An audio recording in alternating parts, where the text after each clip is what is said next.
Benefield, Director of Policy Research for the Commonwealth Foundation. Okay. Basically, what does the Commonwealth Foundation do? Well, we are a free market think tank, which means we work on policy issues, come from a free market perspective. So we do a lot of research and writing, from reports to op-ed commentaries to quick bullet points on policy issues to videos to lectures and events, dealing primarily with state policy, Pennsylvania state capital and local governments, and putting out free market ideas for how government can rely on the free market to solve our public policy issues. Okay. One of your special programs is the 10-minute citizen program. Can you describe the scope of that? Sure. The 10-minute citizen program came from the idea that the average citizen doesn't engage in politics, that people who engage in politics are generally full-time people, lobbyists, or people who dedicate their entire life to getting involved in politics. And the average citizen doesn't have the time to do that. They have their regular job, 9 to 5 every day.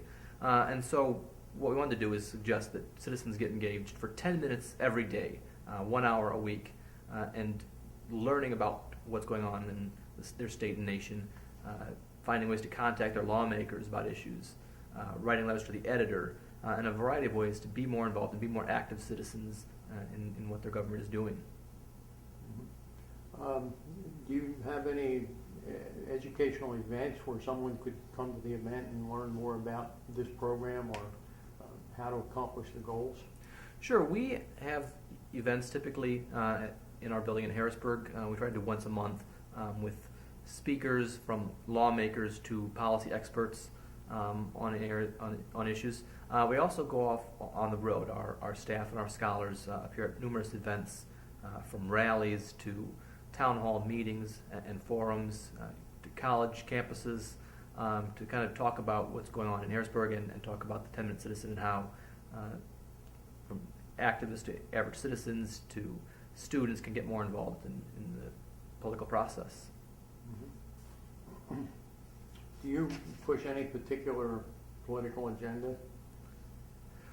We typically weigh in on policy issues and provide research on what's going on in other states, what's worked, what hasn't worked, and typically come at it from the perspective of how free markets, how free enterprise can solve a lot of the problems that we've looked to government programs to do, and look at how limiting the powers of government and allowing individual liberty, allowing free enterprise, allowing charitable organizations and personal philanthropy to replace some of the government programs is the perspective we try and advance in Harrisburg.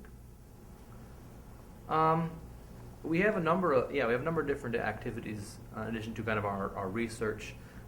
We've launched a news bureau, Pennsylvania Independent, which reports on simply the happenings in state government, state political news. It's kind of a news bureau to fill in where a lot of the major media has cut back on their state capital reporters. We tried to fill in the gap there with Pennsylvania Independent at PAND.com. And we've launched some of the social network projects to help citizens stay informed. One of them is tweetpa.com, which is basically compiling all of the state lawmakers who are on Twitter and with their updates of what they're doing and little announcements that they make that you can read that and keep up even without having your own Twitter account online.